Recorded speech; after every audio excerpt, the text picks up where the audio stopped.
On+Giants.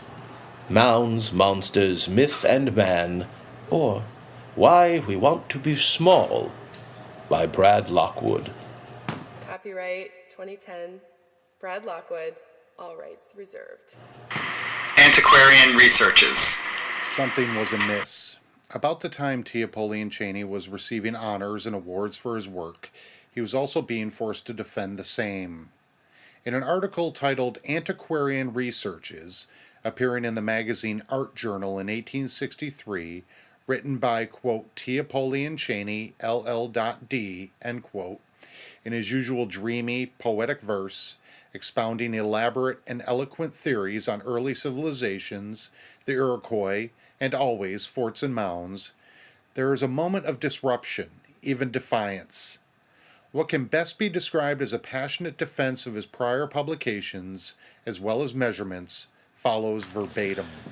Another feature connected with the ancient works in this section, and which it is believed has not been observed elsewhere upon the continent, is in the large size of the osteological remains disclosed in a certain range of the mounds and other earthworks.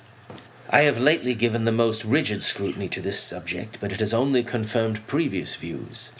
The skeleton taken from the Cassadaga Mound in 1822 had been examined by the first professional surgeon and anatomist in this section of the state. Upon my suggestion to him whether there might be some mistake as to their extraordinary or gigantic size, he answered emphatically that they were giants. Was First professional surgeon and anatomist in this section of the state. that Cheney mentions actually his good friend and cohort Frederick Larkin, M.D.? Further, who was this, quote, rigid scrutiny, end quote, intended to placate? Himself, critics, other antiquarians? Who?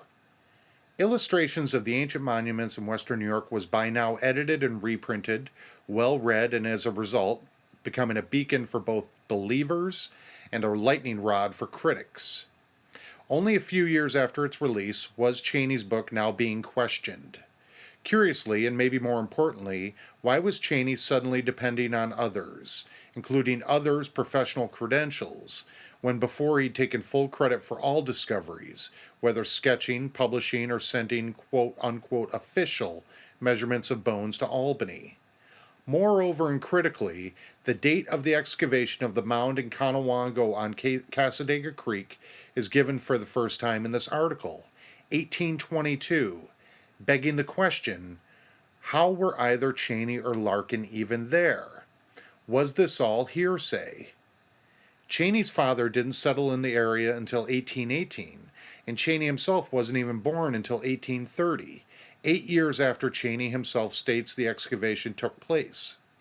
Add to this the fact that Larkin didn't even arrive in western New York until the early 1840s, placing him still in Connecticut and hardly 8 years old at the time of the discovery in 1822. Since Everts quotes Cheney as saying, The skeletons were so far decayed as to crumble upon exposure to the atmosphere. there was no way the bones were preserved for later inspection or measurement. These many contradictions taken in total, the entire account starts to unravel. Was this the same mound? In Conowongo on Cassadaga, though misspelled Cassadaga by Cheney. Creek, yes. But accounts in local, albeit later, newspapers and on the internet have Jeff Darling discovering the bones in 1876.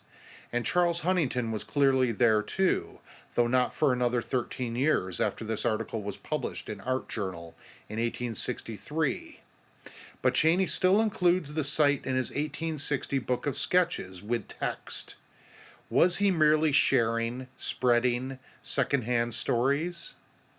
To avoid further confusion, let us revisit and reread Everts' retelling in 1879. Near the residence of Norman E.G. Cowan, there was discovered by the first pioneers of this section of sepulchral mound, nearly circular in form and having an entire circumference of 170 feet. The height of the mound was about 12 feet.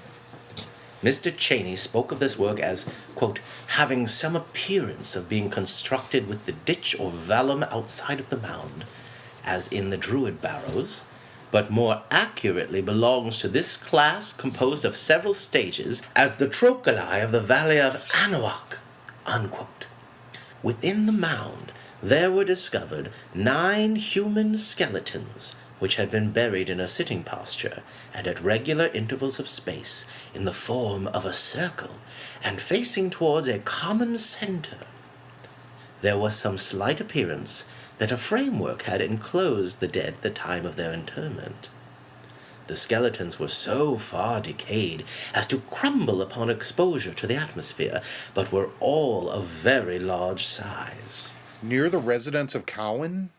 Perhaps his present residence, but not necessarily his land at the time, in 1822, to be discovered by the first pioneers. According to county deeds, Norman E.G. Cowan owned land only after 1860 and died in 1915.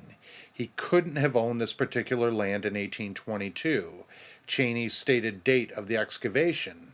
Still, multiple mounds in Conowongo along Cassadaga Creek, multiple bones, 9 skeletons, and a 28-inch femur discovered and or excavated at different times, over 50 years apart, had Everett's reference to Cowan thrown off our trail. Instead of one suspicious unearthing, are we now dealing with 2? Charles Huntington's memory was clear: 1 big bone. The existence of the Buffalo Museum at the time of the 1876 excavation is already in doubt, and it now seems that the man who raced to the scene simply couldn't have attended the 1822 discovery. He wasn't born yet, but still offered illustrations in his 1859 book, then a detailed description is in his 1860 version with text, then Everett's History of Cattaraugus Co., New York, in 1879. So, in this 1863 article, was Cheney contradicting his own account only a few years after the release of his best-selling book? Larkin MD's immediate response is not known. What is clear is that Cheney's defense of his work in the 1863 article raises more questions about his past professionalism and foreshadows his future. Then as now, basic facts and actual dates seem to undermine the fabulous tendencies of men named Cheney. Though unrelated, T. Apoleon and Dick Cheney are both fabulists, using inexact and or imagined evidence to support earnest, fantastic claims. One used his experience in government and military intelligence to create a fable to invade another nation, a nation with oil. The other, his imagination and limited professional know-how to document highly unusual finds. But the reaction to both Cheney's work and words is similar. Dick got his invasion using utterly spurious intelligence with limited scrutiny, and T. Apoleon got honors and fame. The major difference being responsibility. What the most recent fabulist named Cheney skirts, the earlier antiquarian embraced. Footnote. T. Apoleon Cheney, unlike Vice President Dick Cheney, was all too eager to take responsibility for his finds and theories, and more importantly, the consequences, as proven by his writing of a defense at all. In retrospect, T. Apoleon Cheney's work was commendable, given the capabilities of his era becoming official, however dubious. Only adding to the quandary is yet another reality. At the time of this article, 1863, Cheney was about to leave the region where he'd grown up and made a name for himself, having done his most important work. Acclaimed, quoted, and now criticized, T. Apoleon Cheney was moving east to Chemung County to write another history of another county. Why? Had his tall tales caught up with him? Or had he found his new titles and fame no defense to growing questions? Or, as he would have many believe, there were more giants to be discovered elsewhere, in the Finger Lakes region of New York State. They were waiting for him there, so he thought, as were more critics. Coming up next. On Giants.